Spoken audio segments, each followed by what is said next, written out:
N പ്രിയനെ പോൽ സുന്ദരനായാരെയും ഞാൻ ഉലകിൽ കാണുന്നില്ല, മേലാലും ഞാൻ കാണുകയില്ല. എൻ പ്രിയനെ പോൽ സുന്ദരനായാരെയും ഞാൻ ഉലകിൽ കാണുന്നില്ല, മേലാലും ഞാൻ കാണുകയില്ല.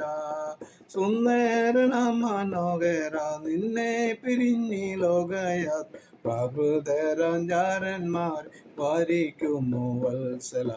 മണ്ണെ പ്രതി മാണിക്യം പേടിയുകില്ല ഞാൻ, ഈ മണ്ണെ പ്രതി മാണിക്യം പേടിയുകില്ല ഞാൻ. എൻ പ്രിയനെ പോൽ സുന്ദരൻ ആരെയും ഞാൻ ഉലകിൽ കാണുന്നില്ല, മേലാലും കാണുകയില്ല.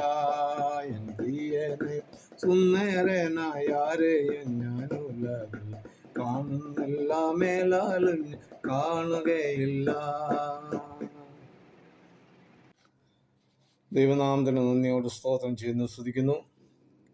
പ്രഭാതത്തിൽ വീണ്ടും ദൈവവചനമായിട്ട് അടുത്ത് വരുവാൻ ദൈവരിക്കുന്ന വിലപ്പെട്ട അവസരത്തെ ദൈവത്തെ സ്തുതിക്കുകയാണ്. 73 സങ്കീർത്തനം അതിൻ്റെ 17 വാക്യത്തിൽ ഇപ്രകാരം വായിക്കുന്നുണ്ട്: ഒടുവിൽ ഞാൻ ദൈവത്തിൻ്റെ വിശുദ്ധ മന്ദിരത്തിൽ ചെന്നു. ഇത് ആസാഫിൻ്റെ ഒരു ജീവിതത്തിൽ സംഭവിച്ച ഒരു വിഷയത്തോടനുബന്ധിച്ച് വായിച്ച ഒരു ഭാഗമാണിത്. ഏത് മനുഷ്യൻ്റെയും ജീവിതത്തിൽ മറ്റുള്ളവരുടെ ജീവിത രീതിയെ തുലനം ചെയ്ത് നോക്കുന്ന സ്വഭാവമുണ്ട്. പലരുടെയും ഉയർച്ചയിൽ അസൂയുള്ളവരുമുണ്ട്. അത് പലർക്കും പലപ്പോഴും ജീവിതത്തെ എങ്ങനെ മുന്നോട്ട് നയിക്കണമെന്നറിയാതെ പല വിപത്തുകളിലും ചെന്നുപെടാറുമുണ്ട്. മാത്രമല്ല, മാനസികമായി പലരും തളർന്നും പോകാറുണ്ട്. ഇതിലൊട്ടും വ്യത്യസ്തമായിരുന്നില്ല ബൈബിളിലെ കഥാപാത്രമായ ആസാഫ്. താൻ ദേവാലയത്തെ സംഗീത ശുശ്രൂഷകൾക്ക് നേതൃത്വം നൽകിയ വ്യക്തിയാണ്. ദൈവത്തിൻ്റെ വിശുദ്ധ മന്ദിരത്തിൽ നിന്ന് ലോകത്തിലേക്ക് ഇറങ്ങിപ്പോയ സന്ദർഭത്തിൽ ആസാഫിൻ്റെ കാലുകൾ ഇടറി, കാലടികൾ ഏറെക്കുറെ വഴുതിപ്പോയി. അതിന് കാരണം ദുഷ്ടന്മാരുടെ സൗഖ്യം കണ്ടിട്ട് തനിക്ക് അസൂയ തോന്നി. ലോകമനുഷ്യൻ്റെ ജീവിതത്തിൽ അവർ അനുഭവിക്കുന്ന സുഖത്തെപ്പറ്റി ആസാഫ് ചിന്തിച്ചു. അവർക്ക് വേദനയില്ല, ദേഹം തടിച്ചുരുണ്ടിരിക്കുന്നു, കഷ്ടത്തിലാകുന്നില്ല, ബാധിക്കപ്പെടുന്നില്ല, കണ്ണുകൾ പുഷ്ടി കൊണ്ട് ഉന്തി നിൽക്കുന്നു, അവരുടെ ഹൃദയത്തിലെ നിരൂപണങ്ങൾ കവിഞ്ഞൊഴുകുന്നു. ഇങ്ങനെ പലവിധ കാര്യങ്ങൾ ലോകമനുഷ്യന് സംഭവിച്ചപ്പോൾ ആസാഫിൻ്റെ ഹൃദയത്തിൽ തോന്നിയ ഒരു ചിന്തയാണ് എന്നെ കൂടുതൽ ചിന്തിപ്പിച്ച്.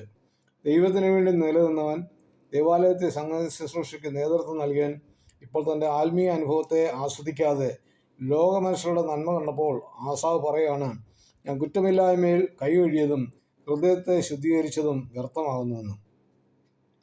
അനേകർക്കും ലോകമനുഷ്യൻ്റെ നന്മ കാണുമ്പോൾ പലരും പറഞ്ഞു കേട്ടിട്ടുണ്ട്, ദൈവത്തെ കൂടുതൽ അറിയുവാനിടയായപ്പോൾ ആണ് എൻ്റെ ജീവിതത്തിൽ ഈ കഷ്ടപ്പാടുകൾ ഉണ്ടായതെന്ന്. ആസാഫും ലോകമനുഷ്യരുമായി ജീവിതത്തെ തുലനം ചെയ്തു. എന്നാൽ എങ്ങനെയോ ആസാഫിന് ഇത് ഗ്രഹിപ്പാൻ പ്രയാസം തോന്നിയപ്പോൾ, ഇവിടെ നിൽക്കുന്നത് ശരിയല്ല എന്ന ബോധ്യം വന്നപ്പോൾ ആസാഫ് ദൈവത്തിൻ്റെ വിശുദ്ധ മന്ദിരത്തിൽ ചെന്നു. ലോകമനുഷ്യൻ്റെ അന്തം എന്താകും എന്ന് ചിന്തിച്ചു. അപ്പോഴാണ് തനിക്ക് മനസ്സിലായത്, നിശ്ചയമായി നീ അവരെ വഴിവെഴുപ്പിൽ നിർത്തിയിരിക്കുന്നു. ദൈവം അവരെ നാശത്തിൽ തള്ളിയിടുന്നു. അവർ ക്ഷണത്തിൽ ശൂന്യമായിപ്പോയി, അവർ നിരീക്ഷകളാൽ അശേഷം മുടിഞ്ഞു പോയിരിക്കുന്നു. അപ്പോഴാണ് ആസാഫിന് മനസ്സിലായത്, ദൈവം അവൻ്റെ വലങ്കയിൽ പിടിച്ചിരിക്കുന്നുവെന്ന്. അപ്പോഴേക്കും തൻ്റെ പ്രത്യാശ വർദ്ധിച്ചു. പിന്നത്തേതിൽ മഹത്വത്തിലേക്ക് ദൈവം അവനെ കൈക്കൊള്ളുമെന്നുള്ള ഒരു വലിയ പ്രത്യാശയുണ്ടായി. പ്രിയ ശ്രോതാക്കളെ, ക്രിസ്തുവിന് വേണ്ടി വേർതിരിക്കപ്പെട്ടവർ, ദൈവിക ശുശ്രൂഷകൾക്ക് നേതൃത്വം നൽകിയവർ, താൽക്കാലിക ലോകസുഖം തോടിപ്പോയിട്ടുള്ളവർ, ഹോമിയത്തിന് പുറകാലെ പോയി ദേമാസിനെ പോലെയുള്ളവർ ഒന്ന് ചിന്തിക്കണം. ഈ ആസാഫ് മനസ്സിലാക്കിയതുപോലെ അവരെല്ലാം വഴുവഴുപ്പിലായിരിക്കുന്നെന്ന്. ദൈവസന്നിധിയിലെ സന്തോഷം അനുഭവിച്ചവർക്കും നിത്യം പറയാനുള്ളത്, നീ എന്നെ വലം കൈക്ക് പിടിച്ചിരിക്കുന്നു, പിന്നത്തേതിൽ മഹത്വത്തിലേക്ക് എന്നെ ചേർത്തുകൊള്ളും. അങ്ങനെയുള്ള തീരുമാനവും പ്രത്യാശയും വന്നു കഴിയുമ്പോൾ തുറന്നു പറയുവാൻ സാധിക്കും, ഭൂമിയിൽ നിന്നെ അല്ലാതെ ഞാനൊന്നും ആഗ്രഹിക്കുന്നില്ല. ഇതായിരിക്കട്ടെ ഏവരുടെയും തീരുമാനം. മണ്ണെ പ്രതി മാണിക്യം വെടിയുകയില്ല എന്നുള്ള ഉറച്ച തീരുമാനത്തിൽ മുന്നേറാം. സകല ലോകവും ദുഷ്ടൻ്റെ അധീനതയിലാണ്. അവനെ വീണ് നമസ്കരിച്ചാൽ സകലവും ലഭിക്കും. എന്നാൽ സ്വർഗീയ കാഴ്ചപ്പാടുള്ളവർക്ക് പറയുവാൻ സാധിക്കും, മണ്ണെ പ്രതി മാണിക്യം ഞാൻ വെടിയുകയില്ല എന്ന്. ഈ തീരുമാനത്തിൽ ഉറച്ചു നിൽക്കുവാൻ സർവശക്തനായ ദൈവം ഏവരുടെയും ജീവിതത്തിൽ സഹായിക്കുമാറാകട്ടെ. നമുക്ക് ലഭിക്കുന്ന നാളുകൾ, നമുക്ക് ലഭിക്കുന്ന അവസരങ്ങളൊക്കെയും കർത്താവ് നമ്മുടെ ജീവിതത്തിൽ ചെയ്തിരിക്കുന്നതും അവനെ ആരാണ് എൻ്റെ കൈക്ക് പിടിച്ചിരിക്കുന്നുള്ള ആ നല്ല ഉത്തമ ബോധ്യം നമുക്കുണ്ടെങ്കിൽ ഒരിക്കലും നമുക്ക് ഈ ലോകത്തിലേക്ക് ഹൃദയത്തെ ചായ്പാനോ ലോകചിന്തകളിലേക്ക് മുന്നേറുവാനോ ഇടയാകാതെ വണ്ണം മുന്നേറുവാൻ കർത്താവ് സഹായിക്കും. ആകയാൽ ദൈവത്തിൻ്റെ ആ മുഖശോഭ കണ്ട് നിത്യം അവനെ ആരാധിച്ച് മുന്നേറുവാൻ വേണം ദൈവമായ കർത്താവ് നമുക്ക് സഹായിക്കുന്നുണ്ട്.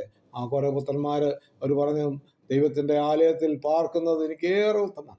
ആയാൽ ആ ദൈവത്തിൻ്റെ സാന്നിധ്യത്തിൽ നിന്ന് മാറിപ്പോകാതെ ലോകത്തിലേക്ക് നമ്മുടെ കണ്ണുകൾ ചായ്ക്കാതെ വിശ്വാസന നായകനും പൂർത്തീർത്ഥനോ യേശുവിനെ നോക്കി നമുക്ക് യാത്ര മുന്നേറാം. സർവശക്തനായ ദൈവം ഈ വചനങ്ങളാൽ നമ്മളെ അനുഗ്രഹിക്കുമാറാകട്ടെ. തിരുവചന ഭാഗം തുടർന്ന് ലഭിക്കുവാൻ ഈ വീഡിയോ ലൈക്ക് ചെയ്യുക, ഷെയർ ചെയ്യുക, സബ്സ്ക്രൈബ് ചെയ്ത് സപ്പോർട്ട് ചെയ്യുക. അടുത്ത വീഡിയോയുമായി നമുക്ക് വീണ്ടും കാണാം.